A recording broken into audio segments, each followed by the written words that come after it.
Welcome to Phantom Fables. Tonight, we venture into an abandoned mine with screams echoing eerily through the darkness. This is the chilling legend of Screams from Below. It was 1524, and fierce winter winds swirled throughout the dark, dense forests of the remote village of Mordecai. An air of discomfort hung in the air as villagers whispered to one another, their voice quivering when they spoke about the damned mine.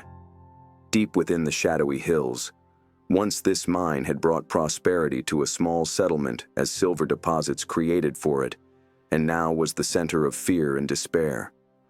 All those long times ago, this mine would fill the hands with silver treasures from its ground. Now it serves as the wellspring of dark tales of unearthly screams echoing through it, prompting village elders to seal it with big stones and symbols in ancient languages etched on it. Generations had passed since anyone dared approach the mine, and its tale had become a grim bedtime story for the children of Mordecai. Yet, despite the warnings, the allure of the unknown remained, a faint ember of curiosity burning in the hearts of the bold. The fire crackled softly in the center of the old stone house, casting flickering shadows across the faces of Gideon, Benjamin, and Eitan. The three brothers, now young men, had grown up listening to the stories of the mine from their father Israel. Yet tonight, their father's usual stern face was replaced by an air of unease. He sat with a faded parchment in his trembling hands, his eyes darting between the dancing flames and the ancient text. "This is no bedtime story," Israel began, his voice a low murmur. This is the truth." Gideon, the eldest, leaned forward, his dark eyes narrowing. "Father, you've always said the mine was just a legend to keep children from wandering into danger. What's changed?" Israel's hands fisted around the parchment. "This document," he said, holding it up. "It was written by the first settlers of Mordecai. It speaks of something buried deep within the mine. Something they called the Cursed Veil." The youngest, Eitan, shuddered at the ominous name, but tried to hide his fear behind a nervous laugh. "Cursed Veil? Sounds like one of those old wives' tales told during festivals." But Israel's grave expression stopped him in his tracks. "The elders did not close the mine because it was dangerous to work in," he said. "They sealed it because they were terrified of what they found." The room grew quiet once again, but for the sound of crackling flames and a gentle wind blowing outside. Practicality itself would get a word in. If they were that afraid, why did they leave this behind? Why not destroy it? Israel looked at the parchment in his hands. "Because they felt it was too precious to waste, in case some person or persons may be strong-minded or simple enough to attempt that which exists."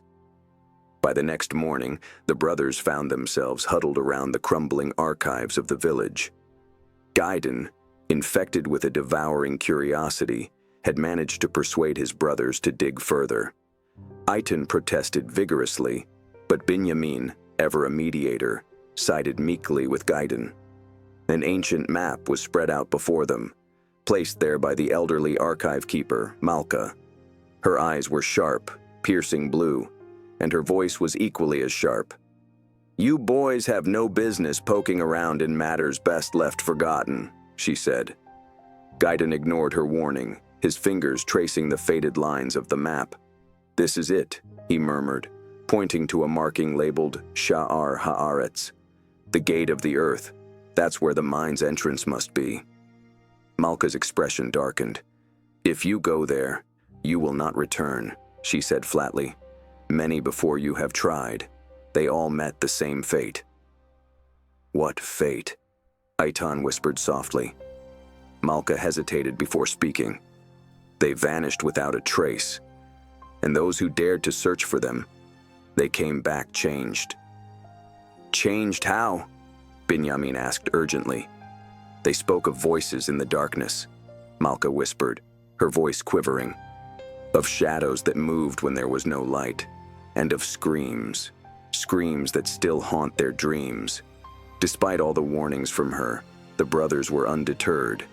Equipped with the map, some torches, and the reluctant permission of their father. They departed at dusk to reach the mine under the dark glow of the setting sun in a snowy landscape. It was not easy to reach the mine. They traversed dense forests and treacherous terrain with biting cold eating away at their exposed skin. When they arrived, the moon was high in the sky, its pale light casting an illumination on the huge stone barrier sealing the entrance to the mine. The view was at once both amazing and ominous. Ancient symbols covered the stones, whose meanings had been lost to the sands of time. Gideon ran his fingers over the carvings, feeling a chill down his spine. "This is it," he whispered. Benjamin lit a torch, and the flickering flame cast long shadows across the stone. "Now what?" Eitan had not said a word since the trip began, but now he looked at Gideon and said, "Maybe we should head back. This doesn't feel right." Gideon was already trying to pry up the stones, and his determination was still unwavering.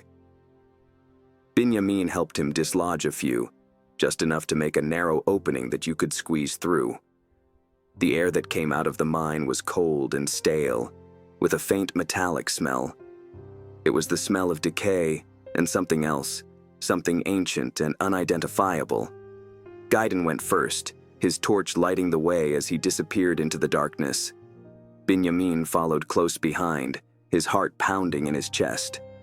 Eitan hesitated at the threshold, a deep sense of dread washing over him.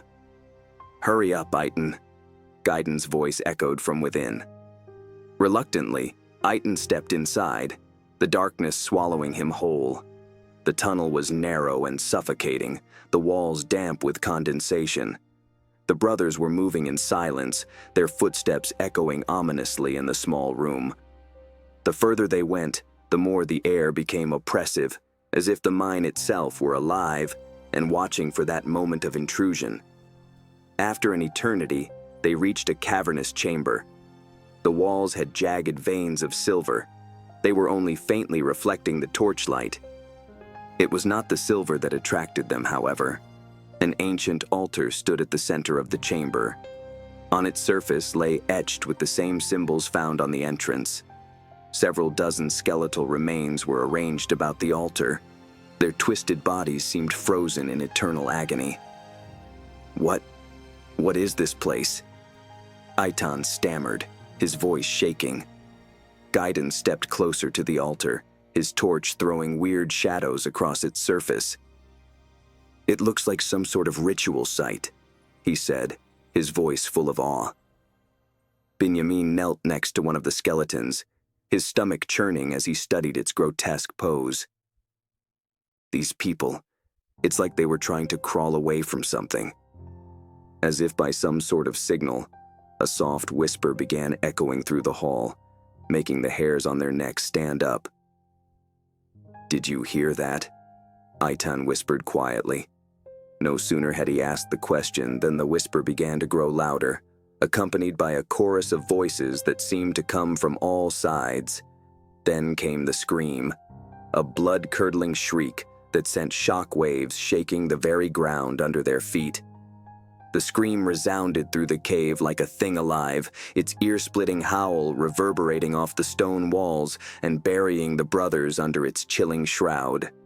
Gideon halted mid-stride, his torch swaying precariously in his hand as he spun around to face the rest.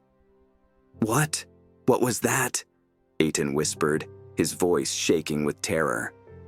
Benjamin's face was pale, his eyes darting nervously about the chamber. "It sounded like it came from deeper inside," he said, his voice low but steady. Gideon, ever the leader, forced himself to take a deep breath. "It's probably just the wind," he said, though even he didn't believe his own words. The sound was too deliberate, too human, or perhaps inhuman. But Eitan wasn't sure. "The wind does not scream like that, Gideon," he cried out, panic in his voice. "We need to leave. Now." "We can't leave," Gideon said stoutly, his fear gnawing at the edges of his resolution. "We've gone too far. There's something down here, something the villagers feared. Don't you want to know what it is?" "No!" Eitan exclaimed. "I don't want to know. I want to live." "Both of you, stop," Benjamin said, now calmly insistent. "Arguing won't help us. Let's just figure out what that sound was and decide what to do from there." The brothers moved forward, their torches casting long, flickering shadows against the jagged walls. The air grew colder with each step, and the faint metallic scent from earlier now carried an unmistakable undertone of decay. They were following the big tunnel, and it went steeply downward, curving here and there with a seemingly conscious intent to mislead them. On the sides of the tunnels, they began to notice more and more unusual markings, kind of symbols resembling those on the altar, but disordered, as if carved out of necessity. "What are these supposed to mean?" Benjamin asked, tracing his finger over one of the symbols. "I don't know," Gideon said, frowning. "But they look different, like someone was trying to warn us." Eitan shuddered and stayed well away from the carvings. "Then maybe we should listen to the warning," he muttered. As they continued on, the whispers began again. At first, they were faint, barely audible over the sound of their footsteps. But as they went deeper, the voices grew louder, more insistent. The whispers were in no language they understood, but the voice was unmistakable, begging, desperate, with an undertone of malice. "Do you hear that?" Benjamin whispered. Gideon nodded his head, gritting his teeth. "It's coming from up ahead." They turned a corner and came upon another room, smaller than the first but by no means less foreboding. The walls were full of savage drawings, rendered in a reddish-brown substance that they could hardly bring themselves to identify. The figures portrayed were twisted and grotesque, their elongated limbs and hollow eyes looking out at Eitan and Emil, as if defying their gaze. "What is this place?" Eitan whispered, his voice so slight as to be almost inaudible. "I think it's some kind of warning," Benjamin said, his eyes scanning the drawings. "Or maybe a record of what happened here." As they examined the chamber, the whispers grew louder, swirling around them like a living thing. And then, without warning, the torches flickered and went out, plunging them into complete darkness. Panic set in immediately. Eitan let out a choked cry, fumbling in the darkness for the others. "Where are you? Gideon? Benjamin?" "Calm down." Gideon's voice came from somewhere to his left. "We're here. Just stay where you are." Benjamin struck a match, the small flame barely illuminating their terrified faces. He relit his torch, its weak light revealing the chamber once more. But something had changed. The drawings on the walls seemed to move, grotesque figures writhing and twisting as if trying to break free from the confines of their walls. The air was heavy, oppressive, and filled with a low, guttural sound that seemed to come from the walls themselves. "Do you see that?" Eitan whispered, his voice shaking. "I see it," Benjamin said, his grip tightening on the torch. Gideon took a cautious step forward, his eyes fixed on the shifting drawings. It's not possible," he murmured. "They're just drawings. They can't move." But as he spoke, one of the figures seemed to peel itself away from the wall, its hollow eyes glowing faintly in the torchlight. "Run!" Benjamin shouted, grabbing Eitan by the arm and pulling him toward the tunnel. Gideon hesitated for a moment, his mind churning in incredulity and terror. But as the figure let out a low, guttural growl and began to crawl toward him, he didn't need to be told twice.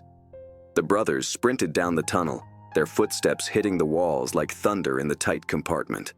The whispers pursued them, growing louder and more frenzied, supported by sounds of scraping and shuffling coming from behind. "Don't look back!" Gideon yelled, his voice strained. But Eitan couldn't stop. He glanced back over his shoulder, and immediately he wished he hadn't. The figure was closing in on them, its spindly limbs pumping with an unnatural speed. Its face was a twisted mask of anguish and fury, and its hollow eyes fixed on him. "Faster!" he screamed, his legs burning as he pushed himself to keep up with his brothers. The tunnel seemed to stretch on forever, the flickering torchlight barely illuminating the path ahead. Just when it felt like they couldn't run any further, they burst into another chamber, a massive cavern with a yawning chasm at its center. The brothers skidded to a halt, their breaths coming in ragged gasps as they stared at the sheer drop before them. "What now?" Eitan panted, his voice tinged with hysteria. "There." Benjamin pointed to a narrow stone bridge spanning the chasm. "That's our only way across." Gideon hesitated not 1 second. He grabbed the torch from Benjamin and led the way onto the bridge, whose ancient stones groaned under the weight of these three. As they crossed, the whispers became deafening, and the figure came to the edge of the chamber. It emitted another bone-chilling scream and started to crawl onto the bridge, jerky and uncontrolled. "Hurry!" shouted Benjamin as he pushed Eitan forward. They reached the far side just in time to see the figure creep to the center of the bridge. Gideon turned around without thinking and threw the torch at the nearest supporting beam.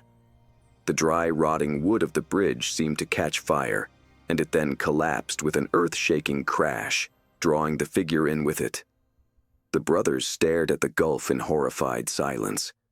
Whispers had faded into an unquiet silence worse than the ones before.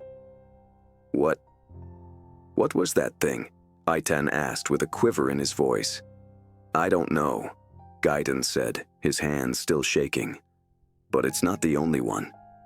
He pointed to the far wall of the cavern, where another tunnel awaited, its entrance flanked by more of the strange carvings. "This isn't over," Gideon said, his voice grim. "Whatever's down here, we've only just scratched the surface." It was as if they were going into a bottomless well. Each step was heavier than the last. The air oppressed them, full of an unnatural stillness that seemed as though something had shifted in the ground beneath their feet.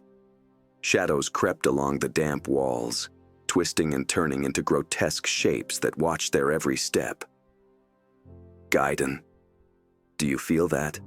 Benjamin asked quietly, his voice cutting through the silence like a blade. "Yes," Gideon replied, clenching his jaw as he raised the torch to a firmer grip. "It is like the air is watching us now." Eitan lagged behind, his pace slowed by fear. His eyes darted constantly, searching the dark for any sign of movement. What do you think is down here?" he murmured, his voice barely audible.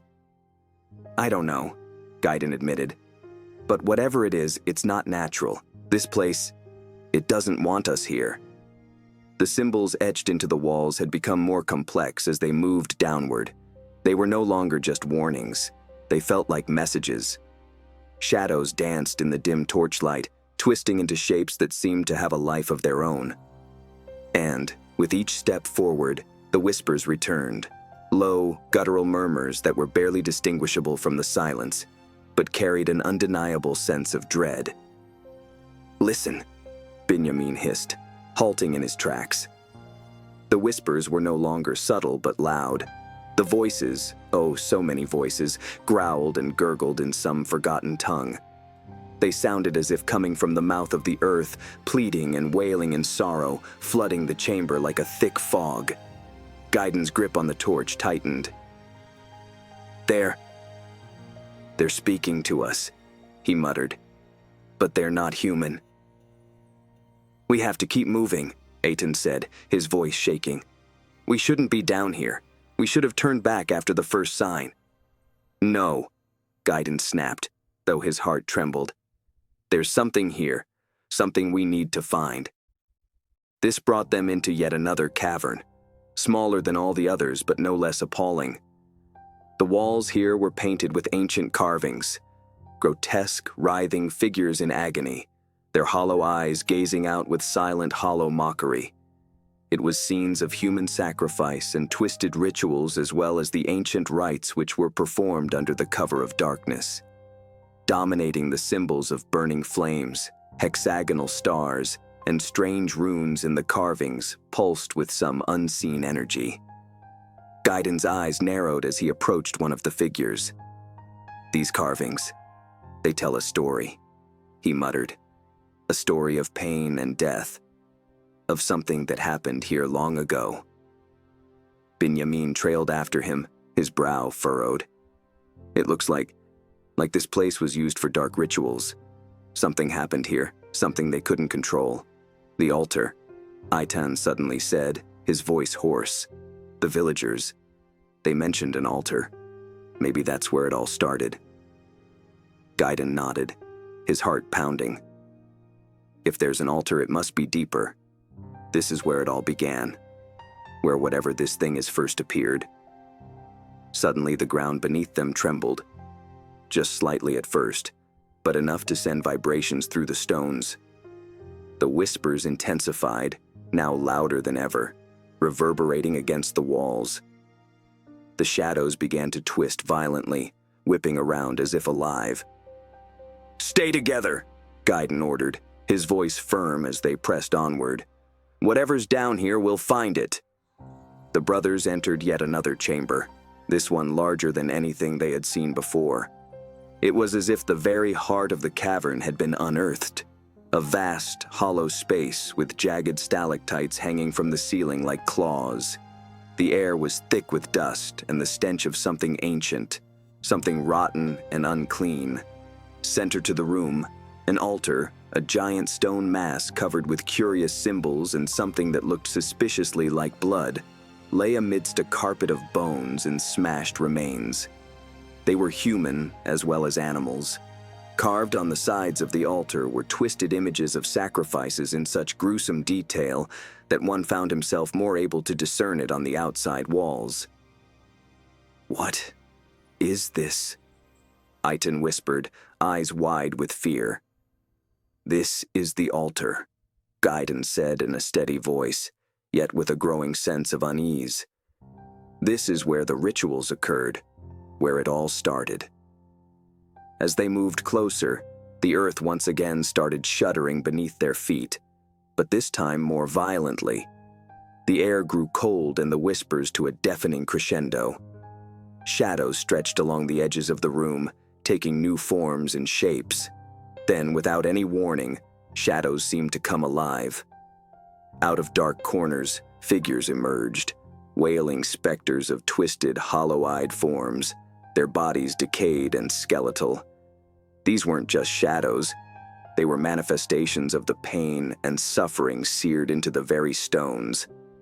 "They're here," Benjamin said, his voice barely audible over the rising whispers. "They've been waiting." The specters drew closer, silent, yet carrying an overwhelming sense of sorrow and anguish. Their hollow eyes glowed faintly in the dim light, and their hands clawed at the air as though reaching for something unseen. "What do they want?" Eitan gasped, stepping back instinctively. "They're drawn to us," Gideon said, his eyes narrowing. "They've been waiting for someone. For something." Suddenly, from the shadows, a figure emerged. A tall, cadaverous man with hollowed eyes and a face as white as bone. His presence reeked of pure malevolence, and as he stepped closer, the brothers could feel the oppressive weight of his gaze. Who are you?" Benjamin demanded, raising his torch defensively. He did not answer. His mouth twisted into a grim smile, one that seemed to stretch unnaturally wide, revealing sharp, yellowed teeth. His voice echoed in the cavern, cold and gravelly. "I am the one who has waited for centuries," the man said, his voice like a hollow echo. "I am the guardian of this place, the keeper of the dark truth you seek. And now, you must choose." Gideon stepped forward, his hand tightening around the torch. "Choose? What do you mean?" The man's eyes gleamed with a sinister light. "The truth you seek comes with a price. To understand what lies below, you must give something in return." "What price?" Eitan asked, his voice shaking with dread. The man's eyes shifted, narrowing on each of the brothers in turn. The price is your soul, your very essence. Only one will survive this place. The others will become part of it, forever. The brothers exchanged terrified glances. What had they stumbled into?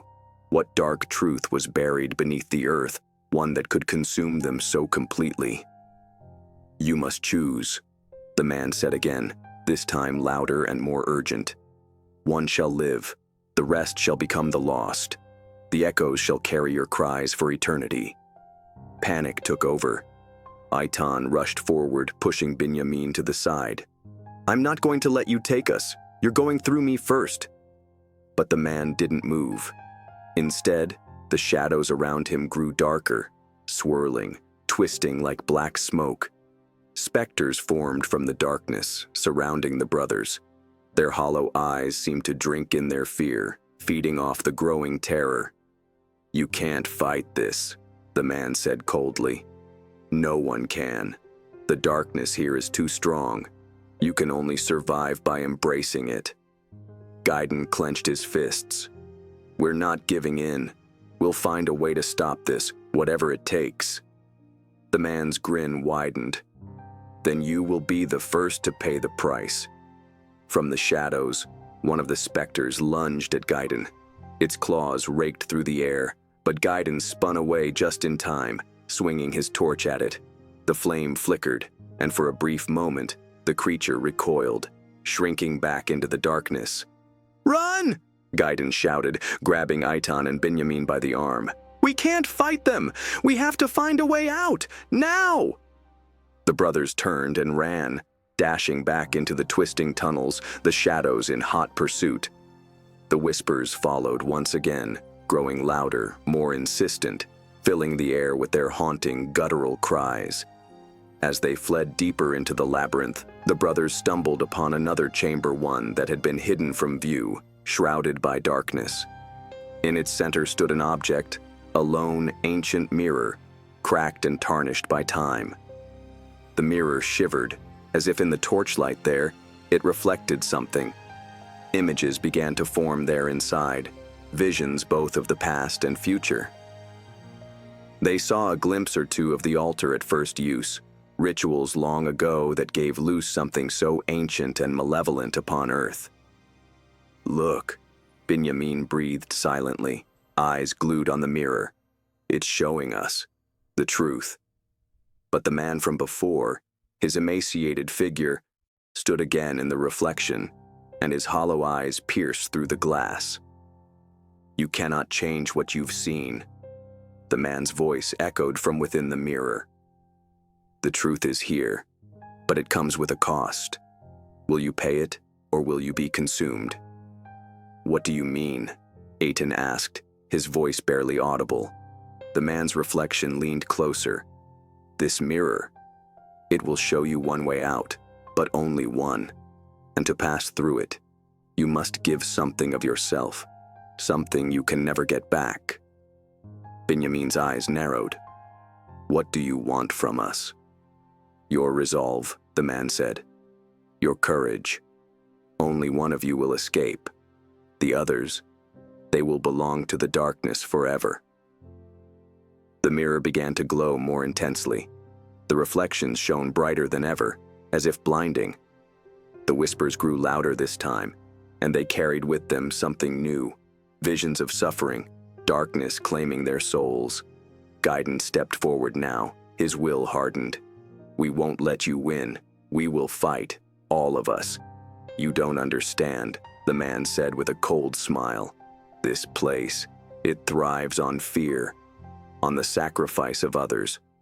Only by facing the truth can you hope to survive. But only one of you can leave this place alive." The brothers exchanged a final glance. Time was running out. Shadows closed in once more, and the whispers echoed with a final plea. "Make your choice."